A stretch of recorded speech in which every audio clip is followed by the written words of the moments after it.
Constitución Política de los Estados Unidos Mexicanos que reforma la de 5 de febrero de 1857. El presente documento tiene como fuente la página oficial de la Cámara de Diputados de la Federación Mexicana en su sección de texto vigente. Artículo 122. La Ciudad de México es una entidad federativa que goza de autonomía en todo lo concerniente a su régimen interior y a su organización política y administrativa. A. El gobierno de la Ciudad de México está a cargo de sus poderes locales, en los términos establecidos en la Constitución Política de la Ciudad de México, la cual se ajustará a lo dispuesto en la presente Constitución y a las bases siguientes. 1. La Ciudad de México adoptará para su régimen interior la forma de gobierno republicano, representativo, democrático y laico. El poder público de la Ciudad de México se dividirá para su ejercicio en legislativo, ejecutivo y judicial. No podrán reunirse dos o más de estos poderes en una sola persona o corporación ni depositarse el legislativo en un solo individuo. La Constitución Política de la Ciudad de México establecerá las normas y las garantías para el goce y la protección de los derechos humanos en los ámbitos de su competencia, conforme a lo dispuesto por el artículo 1 de esta Constitución. 2. El ejercicio del poder legislativo se deposita en la legislatura de la Ciudad de México, la cual se integrará en los términos que establezca la Constitución Política de la entidad. Sus integrantes deberán cumplir los requisitos que la misma establezca y serán electos mediante sufragio universal, libre, secreto y directo, según los principios de mayoría relativa y de representación proporcional, por un periodo de 3 años. En ningún caso, un partido político podrá contar con un número de diputados por ambos principios que representen un porcentaje del total de la legislatura que exceda en 8 puntos su porcentaje de votación emitida. Esta base no se aplicará al partido político que por sus triunfos en distritos uninominales obtenga un porcentaje de curules del total de la legislatura, superior a la suma del porcentaje de su votación emitida más el 8%. Asimismo, en la integración de la legislatura, el porcentaje de representación de un partido político no podrá ser menor al porcentaje de votación que hubiere recibido menos 8 puntos porcentuales. En la Constitución Política de la Ciudad de México se establecerá que los diputados a la legislatura podrán ser electos hasta por 4 periodos consecutivos. La postulación deberá ser realizada por el mismo partido o por cualquiera de los partidos integrantes de la coalición que los hubieren postulado, salvo que hayan renunciado o perdido su militancia antes de la mitad de su mandato. La Constitución Política de la entidad establecerá las normas para garantizar el acceso de todos los grupos parlamentarios a los órganos de gobierno del Congreso local y, a los de mayor representación, a la presidencia de los mismos. Corresponde a la legislatura aprobar las adiciones o reformas a la Constitución Política de la Ciudad de México y ejercer las facultades que la misma establezca. Para que las adiciones o reformas lleguen a ser parte de la misma se requiere sean aprobadas por las 2/3 partes de los diputados presentes. Asimismo, corresponde a la legislatura de la Ciudad de México revisar la cuenta pública del año anterior, por conducto de su entidad de fiscalización, la cual será un órgano con autonomía técnica y de gestión en el ejercicio de sus atribuciones, y para decidir sobre su organización interna, funcionamiento y resoluciones, en los términos que disponga su ley. La función de fiscalización se desarrollará conforme a los principios de legalidad, imparcialidad y confiabilidad. La cuenta pública del año anterior deberá ser enviada a la legislatura a más tardar el 30 de abril del año siguiente. Este plazo solamente podrá ser ampliado cuando se formule una solicitud del jefe de gobierno de la Ciudad de México suficientemente justificada a juicio de la legislatura. Los informes de auditoría de la entidad de fiscalización de la Ciudad de México tendrán carácter público. El titular de la entidad de fiscalización de la Ciudad de México será electo por las 2/3 partes de los miembros presentes de la legislatura por un periodo no menor de 7 años y deberá contar con experiencia de 5 años en materia de control, auditoría financiera y de responsabilidades. 3. El titular del Poder Ejecutivo se denominará jefe de gobierno de la Ciudad de México y tendrá a su cargo la administración pública de la entidad. Será electo por votación universal, libre, secreta y directa. No podrá durar en su encargo más de 6 años y su mandato podrá ser revocado. Quien haya ocupado la titularidad del Ejecutivo local designado o electo, en ningún caso y por ningún motivo podrá volver a ocupar ese cargo, ni con el carácter de interino, provisional, sustituto o encargado del despacho. La Constitución Política de la Ciudad de México establecerá las facultades del jefe de gobierno y los requisitos que deberá reunir quien aspire a ocupar dicho encargo. La Constitución Política de la Ciudad de México establecerá las normas relativas al proceso para la revocación de mandato del jefe de gobierno. 4. El ejercicio del Poder Judicial se deposita en el Tribunal Superior de Justicia, el Tribunal de Disciplina Judicial Local, el órgano de administración judicial y los juzgados y tribunales que establezca la Constitución Política de la Ciudad de México, la que garantizará la independencia de los magistrados y jueces en el ejercicio de sus funciones. Las leyes locales establecerán las condiciones para su elección por voto libre, directo y secreto de la ciudadanía conforme a las bases, procedimientos, términos, modalidades y requisitos que señala esta Constitución para el Poder Judicial de la Federación en lo que resulte aplicable y los demás que establezca la Constitución Política de la Ciudad de México y las leyes correspondientes, estableciendo mediante mecanismos públicos, abiertos, transparentes, inclusivos, accesibles y paritarios de evaluación y selección que garanticen la participación de personas que cuenten con los conocimientos técnicos necesarios para el desempeño del cargo y se hayan distinguido por su honestidad, buena fama pública, competencia y antecedentes profesionales y académicos en el ejercicio de la actividad jurídica. Las leyes también establecerán las condiciones para el funcionamiento de órganos de administración y disciplina con independencia técnica, de gestión y para emitir sus resoluciones, conforme a las bases establecidas en esta Constitución para el Poder Judicial de la Federación, así como del ingreso, formación, permanencia y especialización de quienes integren el Poder Judicial. Los magistrados integrantes del Tribunal Superior de Justicia de la Ciudad de México deberán reunir como mínimo los requisitos establecidos en las fracciones 1 a 5 del artículo 95 de esta Constitución. No podrán ser magistrados las personas que hayan ocupado en el gobierno de la Ciudad de México el cargo de secretario o equivalente o de Procurador General de Justicia, o de integrante del Poder Legislativo local, durante el año previo al día de la designación. Las y los magistrados y las y los jueces durarán en el ejercicio de su encargo 9 años, podrán ser reelectas y reelectos y, si lo fueren, solo podrán ser privados de sus puestos en los términos que establecen esta Constitución, así como la Constitución y las leyes de la Ciudad de México. Las magistradas y los magistrados y las juezas y jueces percibirán una remuneración adecuada e irrenunciable, la cual no podrá ser mayor a la establecida para la persona titular de la presidencia de la República en el presupuesto correspondiente y no será disminuida durante su encargo. En el ámbito del Poder Judicial, no podrán crearse ni mantenerse en operación fondos, fideicomisos, mandatos o contratos análogos que no estén previstos en la ley. 5. La administración pública de la Ciudad de México será centralizada y paraestatal. La hacienda pública de la ciudad y su administración serán unitarias, incluyendo los tabuladores de remuneraciones y percepciones de los servidores públicos.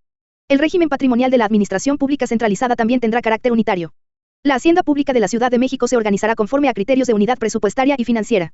Corresponde a la legislatura la aprobación anual del presupuesto de egresos correspondiente. Al señalar las remuneraciones de servidores públicos deberán sujetarse a las bases previstas en el artículo 127 de esta Constitución.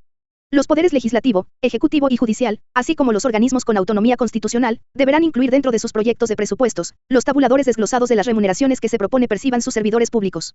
Estas propuestas deberán observar el procedimiento que para la aprobación del presupuesto de egresos establezcan la Constitución Política de la Ciudad de México y las leyes locales.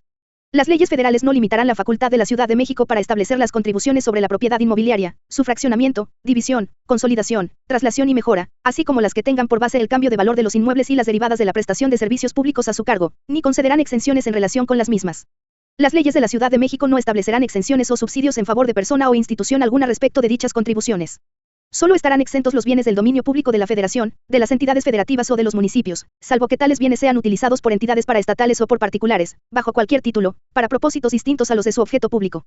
Corresponde al jefe de gobierno de la Ciudad de México proponer al Poder Legislativo local las cuotas y tarifas aplicables a impuestos, derechos, contribuciones de mejoras y las tablas de valores unitarios de suelo y construcciones que sirvan de base para el cobro de las contribuciones sobre la propiedad inmobiliaria. 6. La división territorial de la Ciudad de México para efectos de su organización político-administrativa, así como el número, la denominación y los límites de sus demarcaciones territoriales, serán definidos con lo dispuesto en la Constitución Política Local. El gobierno de las demarcaciones territoriales de la Ciudad de México estará a cargo de las alcaldías. Sujeto a las previsiones de ingresos de la Hacienda Pública de la Ciudad de México, la legislatura aprobará el presupuesto de las alcaldías, las cuales lo ejercerán de manera autónoma en los supuestos y términos que establezca la Constitución Política Local. La integración, organización administrativa y facultades de las alcaldías se establecerán en la Constitución Política y leyes locales, las que se sujetarán a los principios siguientes. A. Las alcaldías son órganos político-administrativos que se integran por un alcalde y por un consejo electos por votación universal, libre, secreta y directa, para un periodo de 3 años. Los integrantes de la alcaldía se elegirán por planillas de entre 7 y 10 candidatos, según corresponda, ordenadas en forma progresiva, iniciando con el candidato a alcalde y después los concejales con sus respectivos suplentes, en el número que para cada demarcación territorial determine la Constitución Política de la Ciudad de México. En ningún caso el número de concejales podrá ser menor de 10 ni mayor de 15. Los integrantes de los consejos serán electos según los principios de mayoría relativa y de representación proporcional, en la proporción de 60% por el primer principio y 40% por el segundo. Ningún partido político o coalición electoral podrá contar con más del 60% de los concejales. B. La Constitución Política de la Ciudad de México deberá establecer la elección consecutiva para el mismo cargo de alcalde y concejales por un periodo adicional. La postulación solo podrá ser realizada por el mismo partido o por cualquiera de los partidos integrantes de la coalición que los hubieren postulado, salvo que hayan renunciado o perdido su militancia antes de la mitad de su mandato. C. La administración pública de las demarcaciones territoriales corresponde a los alcaldes. La Constitución Política de la Ciudad de México establecerá la competencia de las alcaldías, dentro de sus respectivas jurisdicciones. Sujeto a las previsiones de ingresos de la Hacienda Pública de la Ciudad de México, corresponderá a los consejos de las alcaldías aprobar el proyecto de presupuesto de egresos de sus demarcaciones, que enviarán al Ejecutivo local para su integración al proyecto de presupuesto de la Ciudad de México para ser remitido a la legislatura. Asimismo, estarán facultados para supervisar y evaluar las acciones de gobierno, y controlar el ejercicio del gasto público en la respectiva demarcación territorial. Al aprobar el proyecto de presupuesto de egresos, los consejos de las alcaldías deberán garantizar el gasto de operación de la demarcación territorial y ajustar su gasto corriente a las normas y montos máximos, así como a los tabuladores desglosados de remuneraciones de los servidores públicos que establezca previamente la legislatura, sujetándose a lo establecido por el artículo 127 de esta Constitución. D. La Constitución Política de la Ciudad de México establecerá las bases para que la ley correspondiente prevea los criterios o fórmulas para la asignación del presupuesto de las demarcaciones territoriales, el cual se compondrá, al menos, de los montos que conforme a la ley les correspondan por concepto de participaciones federales, impuestos locales que recaude la Hacienda de la Ciudad de México e ingresos derivados de la prestación de servicios a su cargo. E. Las demarcaciones territoriales no podrán, en ningún caso, contraer directa o indirectamente obligaciones o empréstitos. F. Los alcaldes y concejales deberán reunir los requisitos que establezca la Constitución Política de la Ciudad de México. 7. La Ciudad de México contará con los organismos constitucionales autónomos que esta Constitución prevé para las entidades federativas. 8. La Constitución Política de la Ciudad de México establecerá las normas para la organización y funcionamiento, así como las facultades del Tribunal de Justicia Administrativa, dotado de plena autonomía para dictar sus fallos y establecer su organización, funcionamiento, procedimientos y, en su caso, recursos contra sus resoluciones. El tribunal tendrá a su cargo dirimir las controversias que se susciten entre la administración pública local y los particulares, imponer, en los términos que disponga la ley, las sanciones a los servidores públicos por responsabilidad administrativa grave y a los particulares que incurran en actos vinculados con faltas administrativas graves, así como fincar a los responsables el pago de las indemnizaciones y sanciones pecuniarias que deriven de los daños y perjuicios que afecten a la hacienda pública de la Ciudad de México o al patrimonio de sus entes públicos. La ley establecerá las normas para garantizar la transparencia del proceso de nombramiento de sus magistrados. La investigación, substanciación y sanción de las responsabilidades administrativas de los miembros del Tribunal Superior de Justicia corresponderá al Tribunal de Disciplina Judicial Local, sin perjuicio de las atribuciones de la entidad de fiscalización sobre el manejo, la custodia y aplicación de recursos públicos. 9. La Constitución y las leyes de la Ciudad de México deberán ajustarse a las reglas que en materia electoral establece la fracción 4 del artículo 116 de esta Constitución y las leyes generales correspondientes. 10. La Constitución política local garantizará que las funciones de procuración de justicia en la Ciudad de México se realicen con base en los principios de autonomía, eficiencia, imparcialidad, legalidad, objetividad, profesionalismo, responsabilidad y respeto a los derechos humanos. 11. Las relaciones de trabajo entre la Ciudad de México y sus trabajadores se regirán por la ley que expida la legislatura local, con base en lo dispuesto por el artículo 123 de esta Constitución y sus leyes reglamentarias. B. Los poderes federales tendrán respecto de la Ciudad de México, exclusivamente las facultades que expresamente les confiere esta Constitución.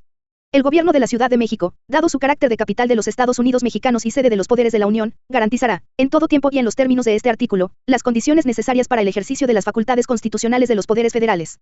El Congreso de la Unión expedirá las leyes que establezcan las bases para la coordinación entre los poderes federales y los poderes locales de la Ciudad de México en virtud de su carácter de capital de los Estados Unidos mexicanos, la cual contendrá las disposiciones necesarias que aseguren las condiciones para el ejercicio de las facultades que esta Constitución confiere a los poderes de la Unión.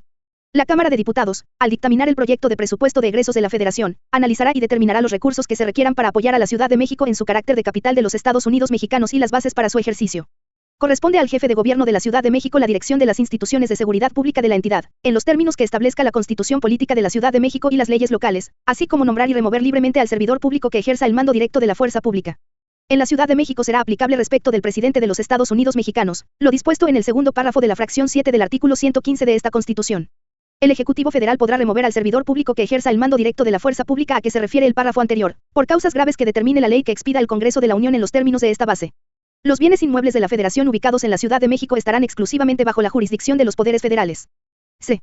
La Federación, la Ciudad de México, así como sus demarcaciones territoriales, y los estados y municipios conurbados en la zona metropolitana, establecerán mecanismos de coordinación administrativa en materia de planeación del desarrollo y ejecución de acciones regionales para la prestación de servicios públicos, en términos de la ley que emita el Congreso de la Unión.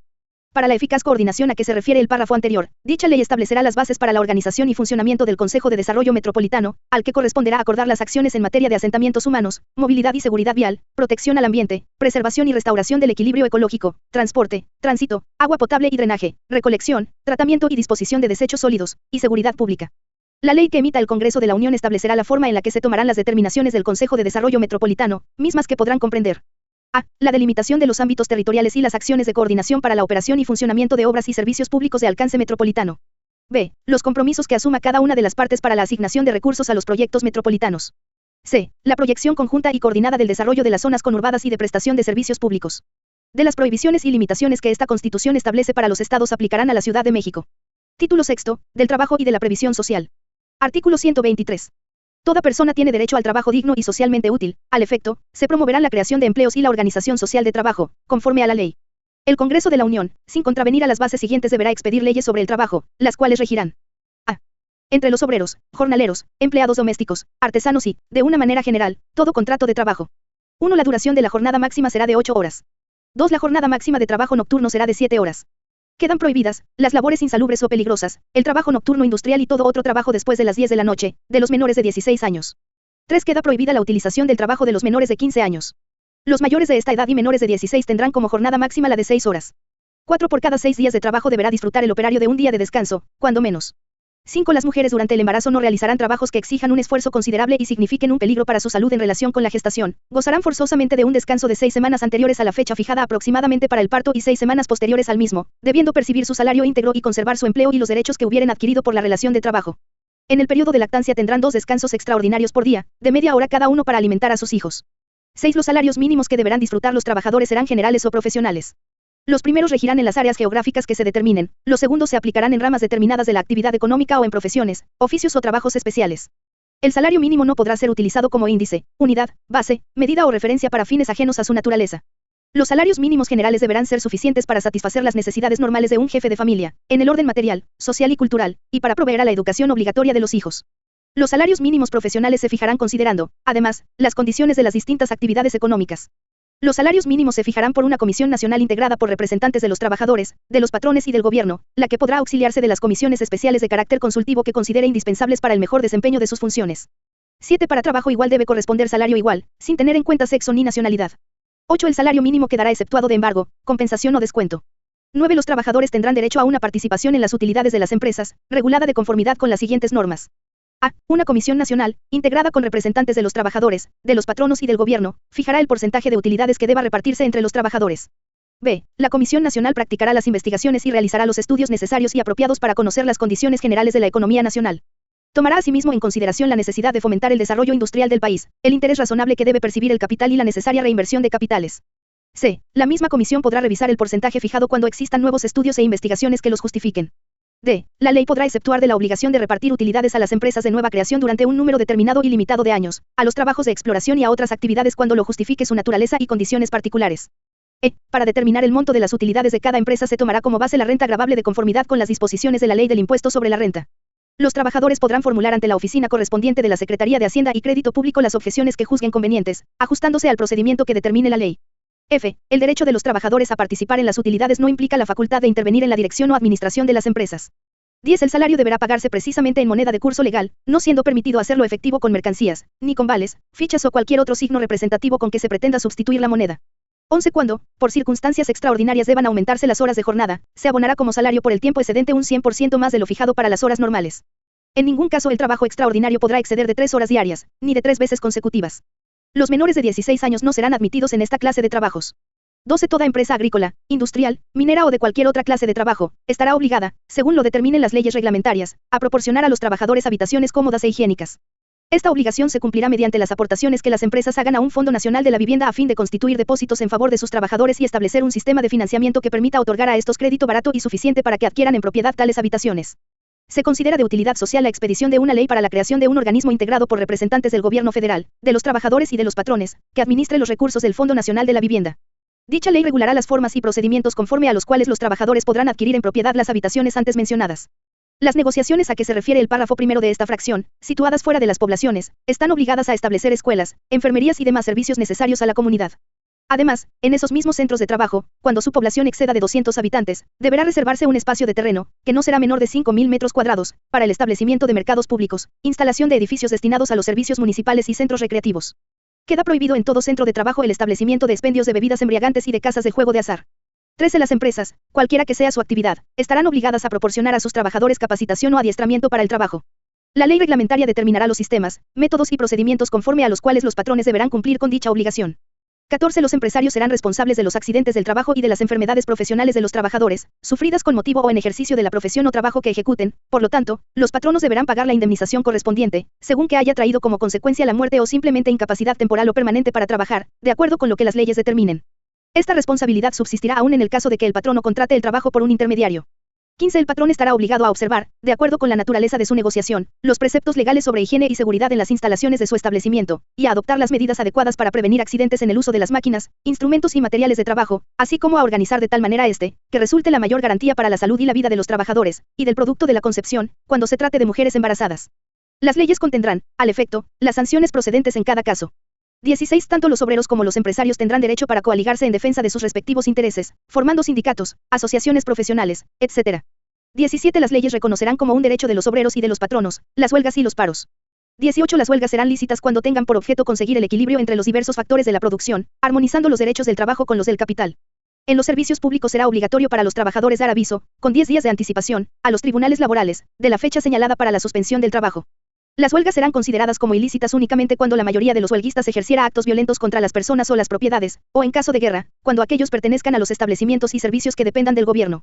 Cuando se trate de obtener la celebración de un contrato colectivo de trabajo se deberá acreditar que se cuenta con la representación de los trabajadores. 19. Los paros serán lícitos únicamente cuando el exceso de producción haga necesario suspender el trabajo para mantener los precios en un límite costeable, previa aprobación de los tribunales laborales. 20. La resolución de las diferencias o los conflictos entre trabajadores y patrones estará a cargo de los tribunales laborales del Poder Judicial de la Federación o de las entidades federativas, cuyos integrantes serán designados atendiendo a lo dispuesto en los artículos 94, 97, 116 fracción 3, y 122 apartado A, fracción 4 de esta Constitución, según corresponda, y deberán contar con capacidad y experiencia en materia laboral. Sus sentencias y resoluciones deberán observar los principios de legalidad, imparcialidad, transparencia, autonomía e independencia. Antes de acudir a los tribunales laborales, los trabajadores y patrones deberán asistir a la instancia conciliatoria correspondiente. En el orden local, la función conciliatoria estará a cargo de los centros de conciliación, especializados e imparciales que se instituyan en las entidades federativas. Dichos centros tendrán personalidad jurídica y patrimonio propios. Contarán con plena autonomía técnica, operativa, presupuestaria, de decisión y de gestión. Se regirán por los principios de certeza, independencia, legalidad, imparcialidad, confiabilidad, eficacia, objetividad, profesionalismo, transparencia y publicidad. Su integración y funcionamiento se determinará en las leyes locales. La ley determinará el procedimiento que se deberá observar en la instancia conciliatoria. En todo caso, la etapa de conciliación consistirá en una sola audiencia obligatoria, con fecha y hora debidamente fijadas de manera expedita. Las subsecuentes audiencias de conciliación solo se realizarán con el acuerdo de las partes en conflicto. La ley establecerá las reglas para que los convenios laborales adquieran condición de cosa juzgada, así como para su ejecución. En el orden federal, la función conciliatoria estará a cargo de un organismo descentralizado. Al organismo descentralizado le corresponderá además el registro de todos los contratos colectivos de trabajo y las organizaciones sindicales, así como todos los procesos administrativos relacionados. El organismo descentralizado a que se refiere el párrafo anterior contará con personalidad jurídica y patrimonio propios, plena autonomía técnica, operativa, presupuestaria, de decisión y de gestión. Se regirá por los principios de certeza, independencia, legalidad, imparcialidad, confiabilidad, eficacia, objetividad, profesionalismo, transparencia y publicidad. Su integración y funcionamiento se determinará en la ley de la materia. Para la designación del titular del organismo descentralizado a que se refiere el párrafo anterior, el Ejecutivo Federal someterá una terna a consideración de la Cámara de Senadores, la cual previa comparecencia de las personas propuestas, realizará la designación correspondiente. La designación se hará por el voto de las 2/3 partes de los integrantes de la Cámara de Senadores presentes, dentro del improrrogable plazo de 30 días. Si la Cámara de Senadores no resolviere dentro de dicho plazo, ocupará el cargo aquel que, dentro de dicha terna, designe el Ejecutivo Federal. En caso de que la Cámara de Senadores rechace la totalidad de la terna propuesta, el Ejecutivo Federal someterá una nueva, en los términos del párrafo anterior. Si esta segunda terna fuere rechazada, ocupará el cargo la persona que dentro de dicha terna designe el Ejecutivo Federal.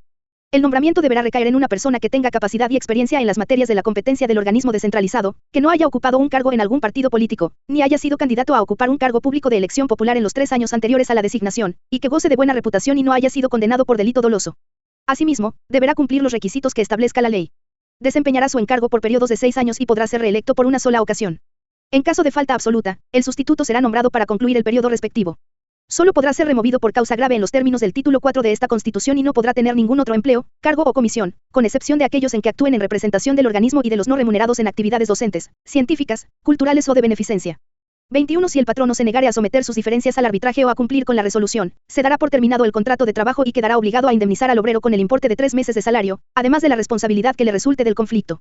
Esta disposición no será aplicable en los casos de las acciones consignadas en la fracción siguiente. Si la negativa fuere de los trabajadores, se dará por terminado el contrato de trabajo. 22. El patrono que despida a un obrero sin causa justificada o por haber ingresado a una asociación o sindicato, o por haber tomado parte en una huelga lícita, estará obligado, a elección del trabajador, a cumplir el contrato o a indemnizarlo con el importe de 3 meses de salario. La ley determinará los casos en que el patrono podrá ser eximido de la obligación de cumplir el contrato, mediante el pago de una indemnización. Igualmente tendrá la obligación de indemnizar al trabajador con el importe de 3 meses de salario, cuando se retire del servicio por falta de probidad del patrono o por recibir de él malos tratamientos, ya sea en su persona o en la de su cónyuge, padres, hijos o hermanos. El patrono no podrá eximirse de esta responsabilidad, cuando los malos tratamientos provengan de dependientes o familiares que obren con el consentimiento o tolerancia de él. 22 bis. Los procedimientos y requisitos que establezca la ley para asegurar la libertad de negociación colectiva y los legítimos intereses de trabajadores y patrones deberán garantizar, entre otros, los siguientes principios. A. Representatividad de las organizaciones sindicales. B. Certeza en la firma, registro y depósito de los contratos colectivos de trabajo.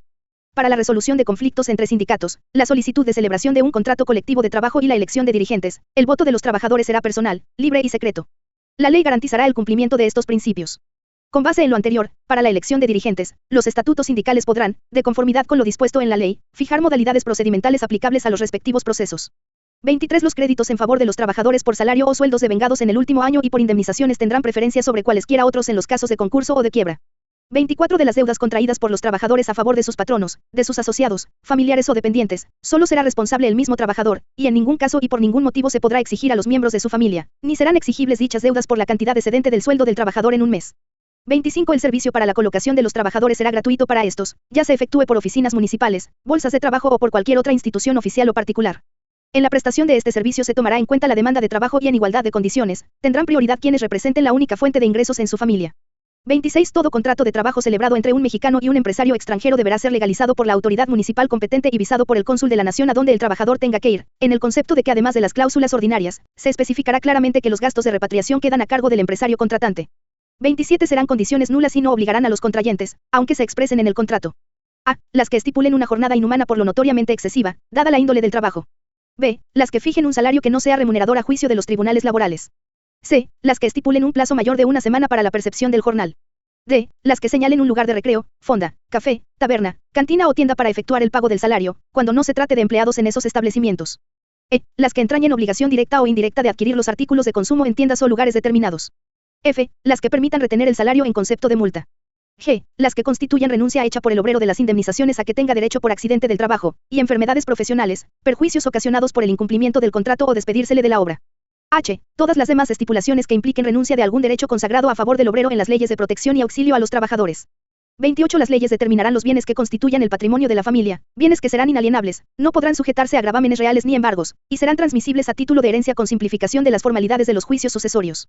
29. Es de utilidad pública la ley del Seguro Social, y ella comprenderá seguros de invalidez, de vejez, de vida, de cesación involuntaria del trabajo, de enfermedades y accidentes, de servicios de guardería y cualquier otro encaminado a la protección y bienestar de los trabajadores, campesinos, no asalariados y otros sectores sociales y sus familiares. 30. Asimismo, serán consideradas de utilidad social las sociedades cooperativas para la construcción de casas baratas e higiénicas, destinadas a ser adquiridas en propiedad por los trabajadores en plazos determinados. 31. La aplicación de las leyes del trabajo corresponde a las autoridades de las entidades federativas, de sus respectivas jurisdicciones, pero es de la competencia exclusiva de las autoridades federales en los asuntos relativos a ramas industriales y servicios. 1. Textil. 2. Eléctrica. 3. Cinematográfica. 4. Hulera. 5. Azucarera. 6. Minera. 7. Metalúrgica y siderúrgica, abarcando la explotación de los minerales básicos, el beneficio y la fundición de los mismos, así como la obtención de hierro metálico y acero a todas sus formas y ligas y los productos laminados de los mismos. 8. De hidrocarburos. 9. Petroquímica. 10. Cementera. 11. Calera. 12. Automotriz, incluyendo autopartes mecánicas o eléctricas. 13. Química, incluyendo la química farmacéutica y medicamentos. 14. De celulosa y papel. 15. De aceites y grasas vegetales. 16. Productora de alimentos, abarcando exclusivamente la fabricación de los que sean empacados, enlatados o envasados o que se destinen a ello. 17. Elaboradora de bebidas que sean envasadas o enlatadas o que se destinen a ello. 18. Ferrocarrilera. 19. Maderera básica, que comprende la producción de aserradero y la fabricación de triple o aglutinados de madera. 20. Vidriera, exclusivamente por lo que toca a la fabricación de vidrio plano, liso o labrado, o de envases de vidrio. 21. Tabacalera, que comprende el beneficio o fabricación de productos de tabaco.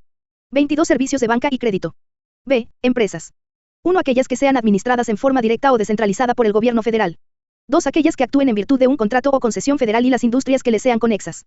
3. Aquellas que ejecuten trabajos en zonas federales o que se encuentren bajo jurisdicción federal, en las aguas territoriales o en las comprendidas en la zona económica exclusiva de la nación. C. Materias. 1. El registro de todos los contratos colectivos de trabajo y las organizaciones sindicales, así como todos los procesos administrativos relacionados. 2. La aplicación de las disposiciones de trabajo en los asuntos relativos a conflictos que afecten a 2 o más entidades federativas. 3. Contratos colectivos que hayan sido declarados obligatorios en más de una entidad federativa. 4. Obligaciones patronales en materia educativa, en los términos de ley. 5. Obligaciones de los patrones en materia de capacitación y adiestramiento de sus trabajadores, así como de seguridad e higiene en los centros de trabajo, para lo cual, las autoridades federales contarán con el auxilio de las estatales, cuando se trate de ramas o actividades de jurisdicción local, en los términos de la ley correspondiente. B. Entre los poderes de la Unión y sus trabajadores. 1. La jornada diaria máxima de trabajo diurna y nocturna será de 8 y 7 horas respectivamente. Las que excedan serán extraordinarias y se pagarán con un 100% más de la remuneración fijada para el servicio ordinario. En ningún caso el trabajo extraordinario podrá exceder de 3 horas diarias ni de 3 veces consecutivas. 2 por cada 6 días de trabajo, disfrutará el trabajador de un día de descanso, cuando menos, con goce de salario íntegro. 3. Los trabajadores gozarán de vacaciones que nunca serán menores de 20 días al año. 4. Los salarios serán fijados en los presupuestos respectivos sin que su cuantía pueda ser disminuida durante la vigencia de estos, sujetándose a lo dispuesto en el artículo 127 de esta Constitución y en la ley. En ningún caso los salarios podrán ser inferiores al mínimo para los trabajadores en general en las entidades federativas. 5. A trabajo igual corresponderá salario igual, sin tener en cuenta el sexo. 6. Solo podrán hacerse retenciones, descuentos, deducciones o embargos al salario, en los casos previstos en las leyes. 7. La designación del personal se hará mediante sistemas que permitan apreciar los conocimientos y aptitudes de los aspirantes. El Estado organizará escuelas de administración pública. 8. Los trabajadores gozarán de derechos de escalafón a fin de que los ascensos se otorguen en función de los conocimientos, aptitudes y antigüedad. En igualdad de condiciones, tendrá prioridad quien represente la única fuente de ingreso en su familia. 9. Los trabajadores solo podrán ser suspendidos o cesados por causa justificada, en los términos que fije la ley. En caso de separación injustificada tendrá derecho a optar por la reinstalación en su trabajo o por la indemnización correspondiente, previo el procedimiento legal. En los casos de supresión de plazas, los trabajadores afectados tendrán derecho a que se les otorgue otra equivalente a la suprimida o a la indemnización de ley. 10. Los trabajadores tendrán el derecho de asociarse para la defensa de sus intereses comunes. Podrán, asimismo, hacer uso del derecho de huelga previo al cumplimiento de los requisitos que determine la ley, respecto de una o varias dependencias de los poderes públicos, cuando se violen de manera general y sistemática los derechos que este artículo les consagra. 11. La seguridad social se organizará conforme a las siguientes bases mínimas. A. Cubrirá los accidentes y enfermedades profesionales, las enfermedades no profesionales y maternidad, y la jubilación, la invalidez, vejez y muerte. B. En caso de accidente o enfermedad, se conservará el derecho al trabajo por el tiempo que determine la ley. C. Las mujeres durante el embarazo no realizarán trabajos que exijan un esfuerzo considerable y signifiquen un peligro para su salud en relación con la gestación. Gozarán forzosamente de un mes de descanso antes de la fecha fijada aproximadamente para el parto y de otros 2 después del mismo, debiendo percibir su salario íntegro y conservar su empleo y los derechos que hubieran adquirido por la relación de trabajo. En el periodo de lactancia tendrán 2 descansos extraordinarios por día, de media hora cada uno, para alimentar a sus hijos. Además, disfrutarán de asistencia médica y obstétrica, de medicinas, de ayudas para la lactancia y del servicio de guarderías infantiles. D. Los familiares de los trabajadores tendrán derecho a asistencia médica y medicinas, en los casos y en la proporción que determine la ley.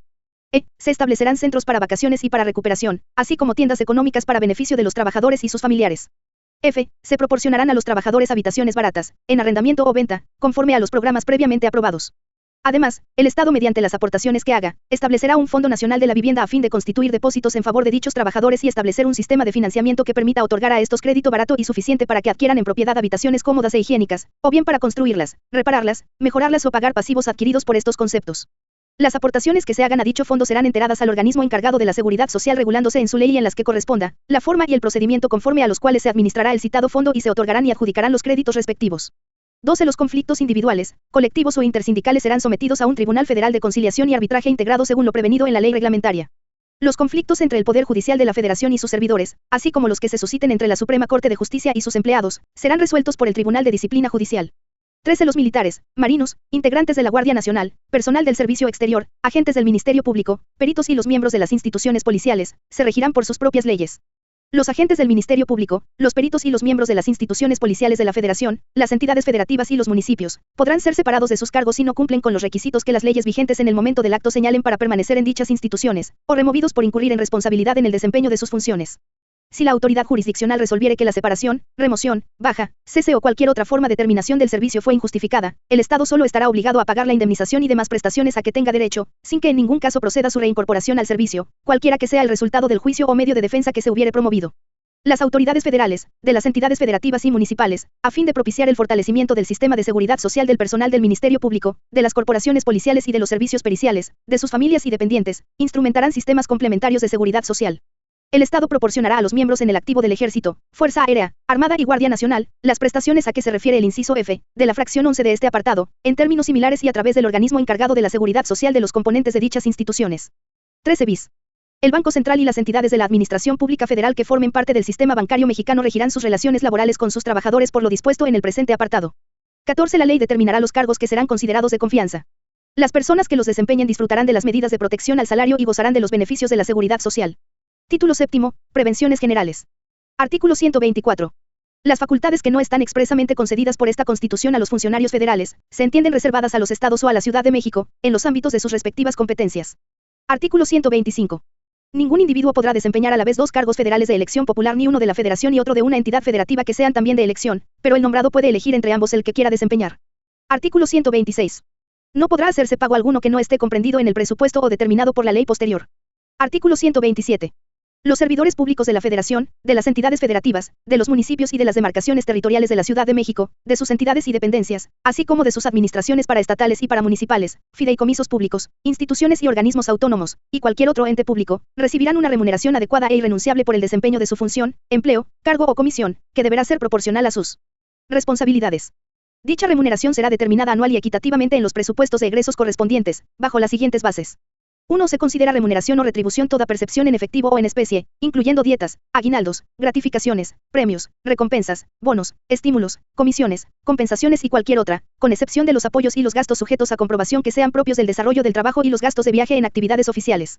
2. Ningún servidor público podrá recibir remuneración, en términos de la fracción anterior, por el desempeño de su función, empleo, cargo o comisión, mayor a la establecida para el presidente de la República en el presupuesto correspondiente. 3. Ningún servidor público podrá tener una remuneración igual o mayor que su superior jerárquico, salvo que el excedente sea consecuencia del desempeño de varios empleos públicos, que su remuneración sea producto de las condiciones generales de trabajo, derivado de un trabajo técnico calificado o por especialización en su función. La suma de dichas retribuciones no deberá exceder la mitad de la remuneración establecida para el presidente de la República en el presupuesto correspondiente. 4. No se concederán ni cubrirán jubilaciones, pensiones o haberes de retiro, ni liquidaciones por servicios prestados, como tampoco préstamos o créditos, sin que éstas se encuentren asignadas por la ley, decreto legislativo, contrato colectivo o condiciones generales de trabajo. Estos conceptos no formarán parte de la remuneración. Quedan excluidos los servicios de seguridad que requieran los servidores públicos por razón del cargo desempeñado. 5. Las remuneraciones y sus tabuladores serán públicos, y deberán especificar y diferenciar la totalidad de sus elementos fijos y variables tanto en efectivo como en especie. 6. El Congreso de la Unión y las legislaturas de las entidades federativas, en el ámbito de sus competencias, expedirán las leyes para hacer efectivo el contenido del presente artículo y las disposiciones constitucionales relativas, y para sancionar penal y administrativamente las conductas que impliquen el incumplimiento o la elusión por simulación de lo establecido en este artículo. Artículo 128. Todo funcionario público, sin excepción alguna, antes de tomar posesión de su encargo, prestará la protesta de guardar la Constitución y las leyes que de ella emanen. Artículo 129. En tiempo de paz, ninguna autoridad militar puede ejercer más funciones que las que tenga previstas en esta Constitución y las leyes que de ella emanen. Solamente habrá comandancias militares fijas y permanentes en los castillos, fortalezas y almacenes que dependan inmediatamente del gobierno de la Unión, o en los campamentos, cuarteles o depósitos que, fuera de las poblaciones, estableciere para la estación de las tropas. Artículo 130. El principio histórico de la separación del Estado y las iglesias orienta las normas contenidas en el presente artículo. Las iglesias y demás agrupaciones religiosas se sujetarán a la ley. Corresponde exclusivamente al Congreso de la Unión legislar en materia de culto público y de iglesias y agrupaciones religiosas. La ley reglamentaria respectiva, que será de orden público, desarrollará y concretará las disposiciones siguientes. A. Las iglesias y las agrupaciones religiosas tendrán personalidad jurídica como asociaciones religiosas una vez que obtengan su correspondiente registro. La ley regulará dichas asociaciones y determinará las condiciones y requisitos para el registro constitutivo de las mismas. B. Las autoridades no intervendrán en la vida interna de las asociaciones religiosas. C. Los mexicanos podrán ejercer el ministerio de cualquier culto. Los mexicanos así como los extranjeros deberán, para ello, satisfacer los requisitos que señale la ley. D. En los términos de la ley reglamentaria, los ministros de cultos no podrán desempeñar cargos públicos. Como ciudadanos tendrán derecho a votar, pero no a ser votados. Quienes hubieren dejado de ser ministros de cultos con la anticipación y en la forma que establezca la ley, podrán ser votados. E. Los ministros no podrán asociarse con fines políticos ni realizar proselitismo a favor o en contra de candidato, partido o asociación política alguna. Tampoco podrán en reunión pública, en actos del culto o de propaganda religiosa, ni en publicaciones de carácter religioso, oponerse a las leyes del país o a sus instituciones, ni agraviar, de cualquier forma, los símbolos patrios. Queda estrictamente prohibida la formación de toda clase de agrupaciones políticas cuyo título tenga alguna palabra o indicación cualquiera que la relacione con alguna confesión religiosa. No podrán celebrarse en los templos reuniones de carácter político. La simple promesa de decir verdad y de cumplir las obligaciones que se contraen, sujeta al que la hace, en caso de que faltare a ella, a las penas que con tal motivo establece la ley. Los ministros de cultos, sus ascendientes, descendientes, hermanos y cónyuges, así como las asociaciones religiosas a que aquellos pertenezcan, serán incapaces para heredar por testamento, de las personas a quienes los propios ministros hayan dirigido o auxiliado espiritualmente y no tengan parentesco dentro del cuarto grado. Los actos del estado civil de las personas son de la exclusiva competencia de las autoridades administrativas en los términos que establezcan las leyes, y tendrán la fuerza y validez que las mismas les atribuyan. Las autoridades federales, de las entidades federativas, de los municipios y de las demarcaciones territoriales de la Ciudad de México, tendrán en esta materia las facultades y responsabilidades que determine la ley. Artículo 131. Es facultad privativa de la Federación gravar las mercancías que se importen o exporten, o que pasen de tránsito por el territorio nacional, así como reglamentar en todo tiempo y aún prohibir, por motivos de seguridad o de policía, la circulación en el interior de la República de toda clase de efectos, cualquiera que sea su procedencia.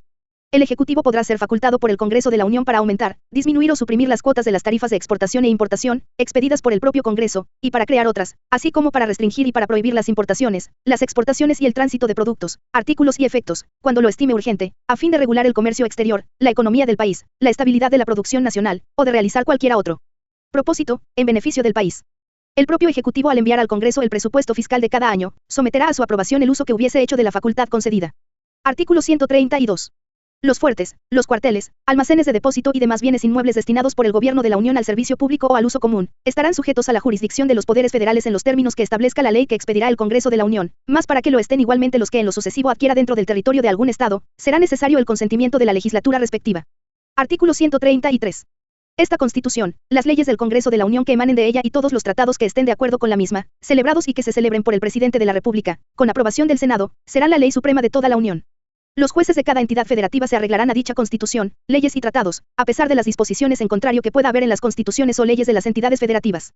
Artículo 134. Los recursos económicos de que dispongan la Federación, las entidades federativas, los municipios y las demarcaciones territoriales de la Ciudad de México, se administrarán con eficiencia, eficacia, economía, transparencia y honradez para satisfacer los objetivos a los que estén destinados. Los resultados del ejercicio de dichos recursos serán evaluados por las instancias técnicas que establezcan, respectivamente, la Federación y las entidades federativas, con el objeto de propiciar que los recursos económicos se asignen en los respectivos presupuestos en los términos del párrafo precedente. Lo anterior, sin menoscabo de lo dispuesto en los artículos 26, apartado C, 74, fracción 6 y 79 de esta Constitución.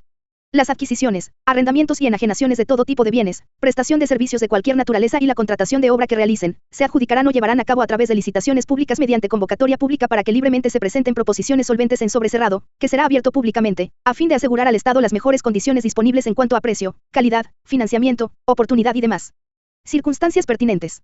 Cuando las licitaciones a que hace referencia el párrafo anterior no sean idóneas para asegurar dichas condiciones, las leyes establecerán las bases, procedimientos, reglas, requisitos y demás elementos para acreditar la economía, eficacia, eficiencia, imparcialidad y honradez que aseguren las mejores condiciones para el Estado. El manejo de recursos económicos federales por parte de las entidades federativas, los municipios y las demarcaciones territoriales de la Ciudad de México, se sujetará a las bases de este artículo y a las leyes reglamentarias. La evaluación sobre el ejercicio de dichos recursos se realizará por las instancias técnicas de las entidades federativas a que se refiere el párrafo segundo de este artículo. Los servidores públicos serán responsables del cumplimiento de estas bases en los términos del título cuarto de esta Constitución.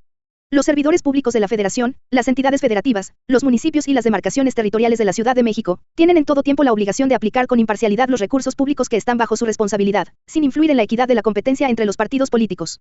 La propaganda, bajo cualquier modalidad de comunicación social, que difundan como tales, los poderes públicos, los órganos autónomos, las dependencias y entidades de la administración pública y cualquier otro ente de los tres órdenes de gobierno, deberá tener carácter institucional y fines informativos, educativos o de orientación social. En ningún caso esta propaganda incluirá nombres, imágenes, voces o símbolos que impliquen promoción personalizada de cualquier servidor público. Las leyes, en sus respectivos ámbitos de aplicación, garantizarán el estricto cumplimiento de lo previsto en los dos párrafos anteriores, incluyendo el régimen de sanciones a que haya lugar. Título octavo, de las reformas de la Constitución. Artículo 135. La presente Constitución puede ser adicionada o reformada. Para que las adiciones o reformas lleguen a ser parte de la misma, se requiere que el Congreso de la Unión, por el voto de las 2/3 partes de los individuos presentes, acuerden las reformas o adiciones, y que éstas sean aprobadas por la mayoría de las legislaturas de los estados y de la Ciudad de México. El Congreso de la Unión o la Comisión Permanente en su caso, harán el cómputo de los votos de las legislaturas y la declaración de haber sido aprobadas las adiciones o reformas. Título noveno, de la inviolabilidad de la Constitución. Artículo 136.